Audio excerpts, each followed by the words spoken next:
Hi friends. அழகிய அழகுல பார்த்தீங்கன்னா, மதி என்னால மன்னிப்பு கேட்க முடியாது. நான் எந்த தப்பும் பண்ணல அப்படின்னு சொல்றாங்க. நீ எந்த தப்பும் பண்ணலையா? அவங்க டீ டம்ளர் எடுத்துன்னு போய் வையின்னு சொன்னாங்க. அத கூட உங்க பையனால எடுத்துன்னு போய் வைக்க முடியாதா? நீங்க என்ன புள்ள வளர்த்துருக்கீங்கன்னு சொல்லி மட்டும் தான் நான் கேட்டேன். அதிகமா எதுவும் பேசல நானு அப்படின்றாங்க மதி. நீ உன்ன நான் இப்ப பேச சொல்லல. எங்க அப்பா, அம்மா கிட்ட மன்னிப்பு கேளுன்னு மட்டும் தான் சொன்னேன்னு சொல்லி சுரேஷ் சொல்றாங்க. இல்ல என்னோட எக்ஸ்பிளைன நான் சொல்லணும்ல. அதுக்காக தான் சொல்றேன் அப்படின்றாங்க. நீ எதுவுமே பேசாத. ஒழுங்கா மன்னிப்பு கேளுன்றாங்க.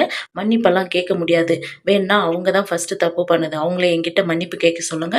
நான் அப்புறம் மன்னிப்பு கேட்கிறேன் அப்படின்னு சொல்லிட்டு மதி பார்த்தீங்கன்னா ஸ்ட்ராங்கா நிக்கிறாங்க. சுரேஷ் பார்த்தீங்கன்னா அடிக்க கை ஓங்குறாங்க. அடிச்சிருவீங்களா? அடிங்க பார்க்கலாம் அப்படின்னு சொல்லிட்டு பார்த்தீங்கன்னா மதிய எதிர்த்து நிக்கிறாங்க. அப்ப மலர் பார்த்தீங்கன்னா, மதி ஒரு சாரி சொல்றதுனால என்ன ஆயிடும்? நீ அப்பவே இந்த சாரி சொல்லியிருந்தீன்னா, உன்னோட அப்பா, அம்மாவும் இங்க வந்திருக்க மாட்டாங்கல்ல. அவங்களும் உடம்பு முடியாதவங்க தானே. எதுக்கு இந்த மாரி வீம்பு பிடிக்கிற? ஒரு சாரி சொல்லிடு மதி அப்படின்னு மலர் சொல்றாங்க. அப்ப மதி பார்த்தீங்கன்னா மலர நீ இங்கெல்லாம் இந்த மாரி வளைஞ்சு கொடுத்து போவாங்காட்டி தான் உங்கள அந்த இடத்துல வச்சிருக்காங்க. அதே மாரி நான் இருக்கணும்லாம்லாம் நினைக்காதீங்க. நீங்க அமைதியா இருங்க அப்டின்றாங்க. அப்ப ராஜலட்சுமி பார்த்தீங்கன்னா, "பாத்தியா தங்கச்சி தங்கச்சின்னு எவ்ளோ சப்போர்ட் பண்ண. இன்னைக்கு உன்ன என்ன பேச்சு பேசுறா பாத்தியா? நீ அனுபவி" அப்டின்றாங்க. அப்ப சுரேஷ் பார்த்தீங்கன்னா, "மன்னிப்பு கேட்க முடியலன்னா வீட்ட விட்டு வெளிய போ" அப்டின்றாங்க. பாக்யராஜ் பார்த்தீங்கன்னா, "டேய் எதுக்குடா அந்த மாரியெல்லாம் பேசுற?